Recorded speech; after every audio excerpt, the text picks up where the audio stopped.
várias pessoas que têm essa dúvida também, se é blasfêmia ou não falar Jesus e não Yoshua. Afinal de contas, como é que nasceu essa história de Yoshua, Jesus? Como é que fica isso aí?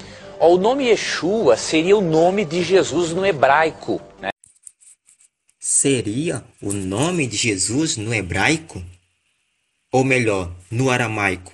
Porque o nome Yeshua, na realidade, ele é um nome formado da língua aramaica. Mas, sendo que Yeshua é um nome e Jesus é outro, eles não se combinam na transliteração. Mas tem um detalhe. Eles têm um vínculo, Jesus tem um vínculo com o nome Yeshua nas antiguidades, porque o nome de Jesus veio derivando de Yeshua. De Yeshua derivaram para Yeshua, Jesus, Jesus, Yesevis, Jesus. Derivações. Mas continua que nós estamos analisando a questão. O que acontece? Algumas pessoas dizem que para nós sermos salvos, precisamos pronunciar o nome de Jesus em hebraico, que é Yoshua, que corresponde a Josué no Antigo Testamento. Olha. Rapaz, moço, o nome do homem nunca se chamou Josué no hebraico. Por quê? Porque lá não existe a letra J e nem o som da letra J. E como é que agora vai ser chamado Josué? Isso não existe na história verdadeira. Na realidade, o nome dele se chama Roshea, só que foi mudado para Yahushua, quando Moshe falou para ele: você não será mais um Roshea, você será Yahushua, porque você é o libertador, você é o símbolo do próprio Salvador, porque o Salvador, quando ele veio para a terra, ele veio para libertar o povo da escravidão. Então, Josué, que o povo chama de Josué, o nome dele nunca foi Josué, o nome dele é Roshea. Depois passou para Yahushua, filho de Nun, no hebraico original, e não na língua grega. Isso é uma barbaridade. Por quê? Quando Atos capítulo 4, verso 12, até vou ler esse texto, que é um dos textos usados para afirmar-se que nós devemos pronunciar o nome hebraico de Jesus para sermos salvos. Então isso eu não tem cabimento. Eu não estou blasfemando quando eu falo Jesus, professor? Com certeza não, porque se você estivesse blasfemando, Tito, eu vou mostrar no Novo Testamento grego, se você estivesse blasfemando, Paulo estaria blasfemando, os evangelistas estariam blasfemando, porque eles usaram o nome Jesus, só que na forma grega, Jesus. E nós vamos ler depois aqui no grego do Novo Testamento. Mas aqui o livro que eu queria mostrar para você... Pode ser apenas uma dúvida do nosso telespectador, né, professor? Pode ser. Só que Atos 4,12 fala assim, ó: não há salvação em nenhum outro, pois debaixo do céu não há nenhum outro nome dado aos homens pelo qual devamos ser salvos. Quando a Bíblia fala que nós somos salvos pelo nome de Jesus, ela está se referindo à pessoa de Jesus. Não há nada de mágico em um nome. A Bíblia costuma associar o nome de uma pessoa ao caráter dela.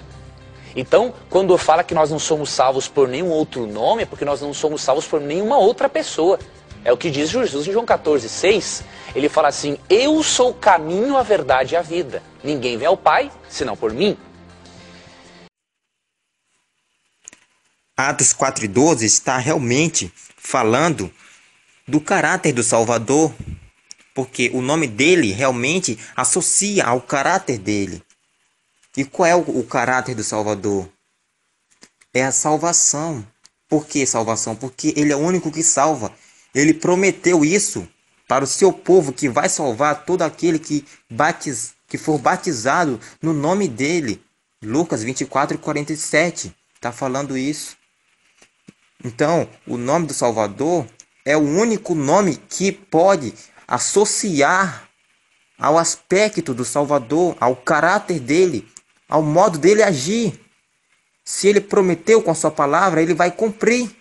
Ele vai cumprir com a palavra dele. Então esse é o caráter dele. Ele prometeu que vai salvar, pois ele vem salvar o povo dele. Ele não é mentiroso. Ele vai cumprir com a sua palavra.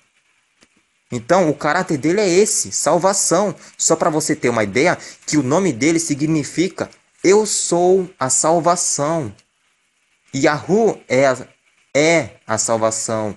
Significa Yahu, eu sou, Shua, salvação. Mas o nome de Jesus não significa eu sou a salvação, pois ele está descartado de Atos 4:12, porque Atos 4:12 diz claramente que não há salvação em nenhum outro Salvador, em nenhum outro ser, porque o Salvador só existe um, porque abaixo do céu não existe nenhum outro nome, porque não existe nenhum outro nome. Não existe nenhum outro nome para associar ao caráter dele. Porque o homem da terra não pode criar um outro nome, criar nome para salvar, para associar a salvação. O homem da terra não tem esse poder para criar um nome para associar o caráter do Salvador, para dizer que aquele nome daquele em dia diante, ele vai simbolizar a salvação. Não existe isso. Aqui ele deixou bem claro que abaixo do céu o homem não pode criar nome para a salvação, para associar a ele. Jamais. Explique direito, porque não explicaram aí direitinho não. E que o nome de Cristo não é somente Yoshua, nós podemos ler em Isaías 9, verso 6. Vamos aqui para o Antigo Testamento, Isaías 9, verso 6, que afirma o seguinte sobre Cristo. Falando de Jesus, esse texto fala de forma clara.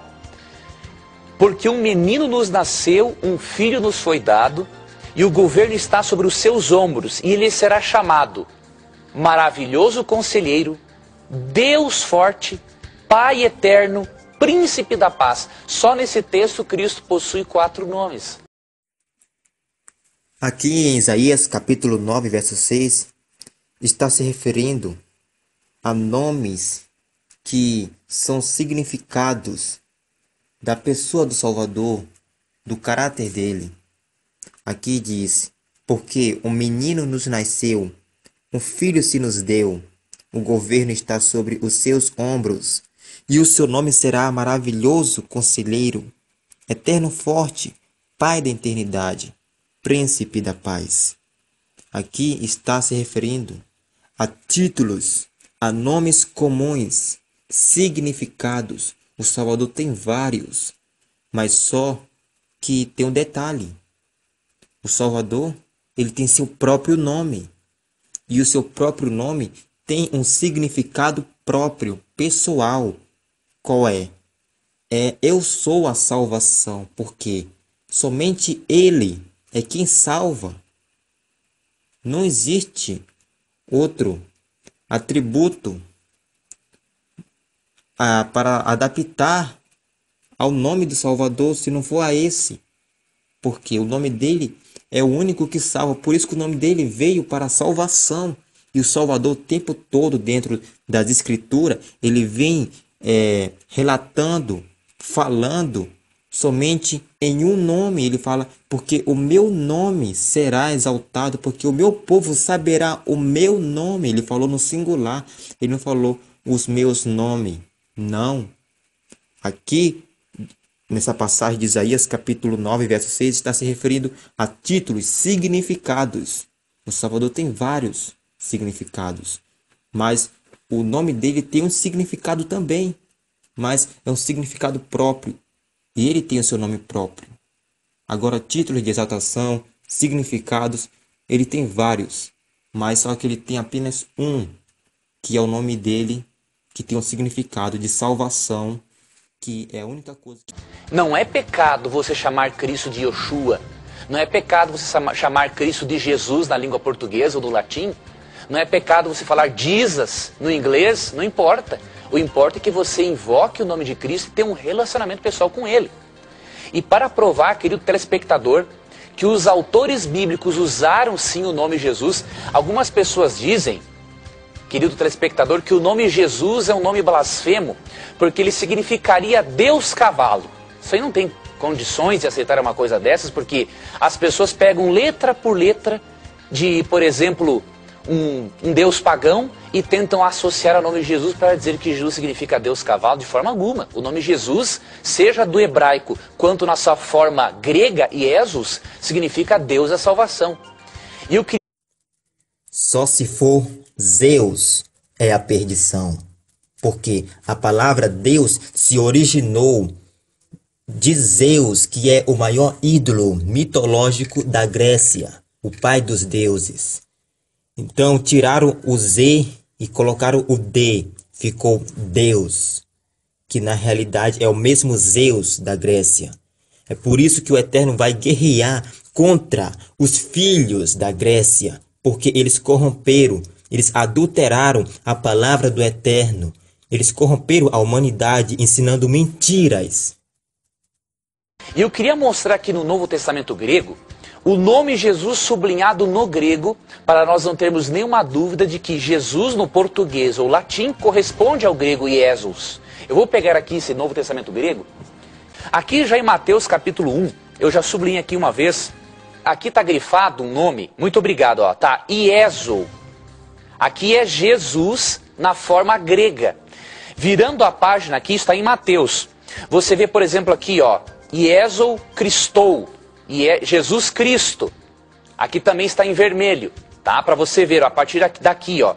Aqui menciona, ó, o nome de Iesu, Jesus. Que vantagem ele acha que está fazendo ao mostrar que o nome de Jesus é realmente um nome grego formado da Grécia? Isso está explícito para as pessoas verem. Na realidade, o nome de Jesus é uma derivação de Yeshua para o grego. Do grego veio para o latim, do latim para o português. Isso é explícito. Isso é real. Mas você acha que o Salvador ele vai aceitar uma mudança dessa? Será que ele vai aceitar isso? Será que ele tem algum vínculo com a Grécia? Será? Leia Zacarias, capítulo 9, verso 13. O Salvador falou contra ela. Como é que agora ele já vai aceitar a ideia dos gregos daquela época das antiguidades, já que ele profetizou contra eles, dizendo: porque para mim curvei Judá como um arco, e o Exim de Efraim suscitarei a teus filhos, ó Sião, contra os teus filhos, ó Grécia. E te porei, ó Sião, Israel, como a espada de um valente soldado. Então o Eterno vai usar o seu povo para guerrear contra os filhos da Grécia. E como é que agora ele vai aceitar que os gregos mude o nome dele e ele aceite de boa vontade essa mentira, essa profanação? Jamais o Salvador tem um vínculo com o povo grego. O povo grego são inimigos do povo do Eterno e principalmente do Eterno, porque foram eles que falsificaram a palavra dele, foram eles que mudaram a verdade do Eterno em mentira. Foram eles. E como é que agora o Salvador, os discípulos, já de repente iria passar para o lado deles, aceitar o nome grego? Jamais. O nome dele é no hebraico. Ele não aceita mudança. Então não importa, querido telespectador, a forma como você chame Cristo, o tipo de língua que você utiliza para invocar o nome de Deus. Se você invocar a Cristo no nome hebraico, no nome grego, português, inglês, holandês, não importa. O nome do Criador é apenas um só, o Salvador. O Criador, ele sempre relatou no singular, quando ele disse em Êxodo 13:15 para Moisés: assim dirás aos filhos de Israel, este é o meu nome eternamente, e assim serei lembrado de geração em geração. Ele nunca falou, assim meu nome será mudado. Ele sempre disse no singular, o nome é para sempre. Êxodos 9:16, Romanos 9:17, Salmos 102:12, Salmos 72:17, Salmos 135, verso 13, o nome dele é para sempre. O nome dele não pode mudar. O homem não pode trocar o nome do Eterno, jamais. Isso é impossível. O Eterno falou sempre no singular, o meu nome. Ele nunca disse os meus nomes. Nunca. O Salvador sempre relatou o nome dele no singular. Jamais ele falou no plural. E como é que agora o povo querem adorar ele no plural, com vários nomes? Jamais, o Eterno não ouve essas pessoas, porque não são filhos dele, eles são os filhos de Belial, que tem vários nomes, porque ele é o rei do disfarce, ele é o pai da mentira.